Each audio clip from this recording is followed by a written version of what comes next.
ପଇସା ବଡ଼ ନା ସମ୍ପର୍କ ବଡ଼।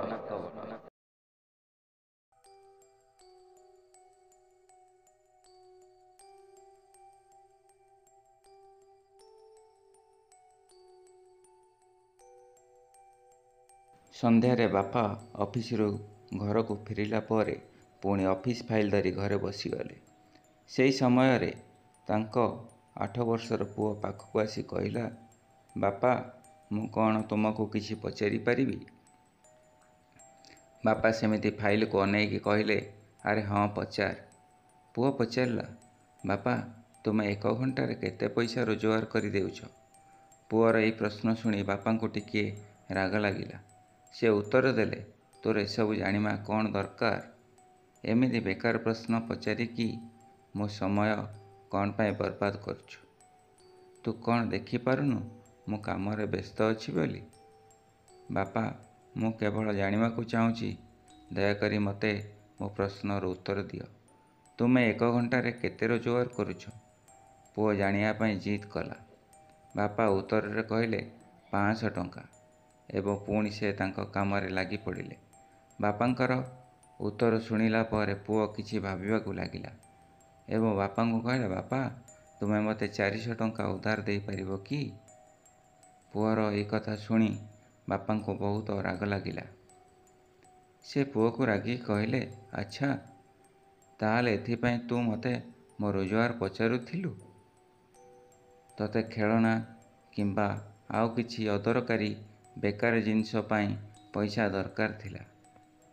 ମୁଁ ଏଠି କେତେ ପରିଶ୍ରମ କରି ପଇସା ରୋଜଗାର କରୁଛି, କ'ଣ ତୋର ଏ ବେକାର ଫାଲତୁ ଇଚ୍ଛାକୁ ପୂରା କରିବା ପାଇଁ? ପୁଅଟି ସେମିତି ମୁଣ୍ଡ ତଳକୁ କରି ବାପାଙ୍କର ସବୁ କଥା ଶୁଣିଲା ଏବଂ ତା ରୁମ୍କୁ ଦୌଡ଼ି ପଳାଇଲା।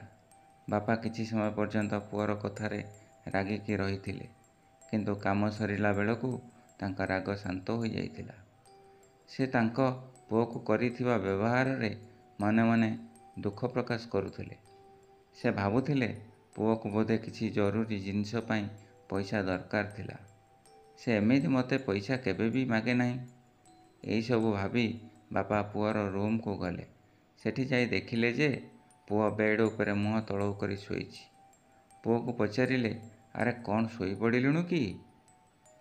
ଉଠି ପଡ଼ିଲା ଆଉ କହିଲା, ନା ବାପା, ମୁଁ ଶୋଇନି। ପୁଅ, ମୁଁ କାମରେ ବ୍ୟସ୍ତ ଥିଲି, ସେଥିପାଇଁ ତୋ ଉପରେ ଟିକେ ରାଗିଗଲି। ମୋର ତୋ ଉପରେ ରାଗିବାର ନଥିଲା। ଏଇ ନେ ତୋ 400 ଟଙ୍କା। ଥ୍ୟାଙ୍କ ୟୁ ବାପା। ପୁଅ ସାଙ୍ଗେ ସାଙ୍ଗେ ପଇସା ନେଇଗଲା ଏବଂ ତା ତକିଆ ତଳୁ କିଛି ପଇସା ବାହାର କରି ଗଣିବାକୁ ଲାଗିଲା। ଏହିସବୁ ଦେଖି ବାପାଙ୍କୁ ଆହୁରି ରାଗ ଲାଗିଲା। ସେ ରାଗିକି କହିଲେ, ପଇସା ଥିଲା ତାହେଲେ ପୁଣି ମୋତେ ପଇସା କ'ଣ ପାଇଁ ମାଗୁଥିଲୁ? ପୁଅ ଉତ୍ତର ଦେଲା, ବାପା, ମୋ ପାଖରେ ପୂରା ପଇସା ନଥିଲା। ବାପା ପୁଅର ଏଭଳି ଉତ୍ତର ଶୁଣି ଆହୁରି ରାଗିଗଲେ। ସେହି ସମୟରେ ପୁଅଟି ବାପାଙ୍କୁ ଡାକି କହିଲା, ବାପା, ଏଇ ନିଅ 1000 ଟଙ୍କା। କ'ଣ ମୁଁ ଏଇ 1000 ଟଙ୍କାରେ ତୁମ 2 ଘଣ୍ଟା ସମୟ କିଣିପାରିବି? ପ୍ଲିଜ୍ ବାପା, କାଲି ଜଲ୍ଦି ଘରକୁ ଆସିଯିବ। ମୁଁ ତୁମ ସହ ରାତ୍ରି ଭୋଜନ କରିବାକୁ ଚାହୁଁଛି। ପୁଅର ଏହି କଥା ଶୁଣି ବାପା ଅବାକ୍ ରହିଗଲେ। ବାପାଙ୍କ ଆଖି ଲୁହରେ ଛଳ ଛଳ ହୋଇଗଲା।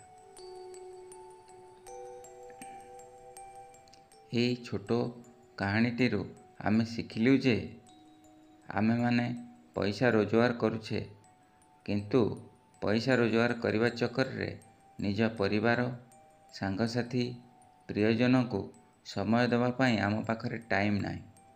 ଜୀବନରେ ପଇସା ତ ବହୁତ ରୋଜଗାର କରିବା, କିନ୍ତୁ ଚାଲି ଯାଇଥିବା ସମୟକୁ ଆଉ ଫେରି ପାଇ ପାରିବା ନାହିଁ।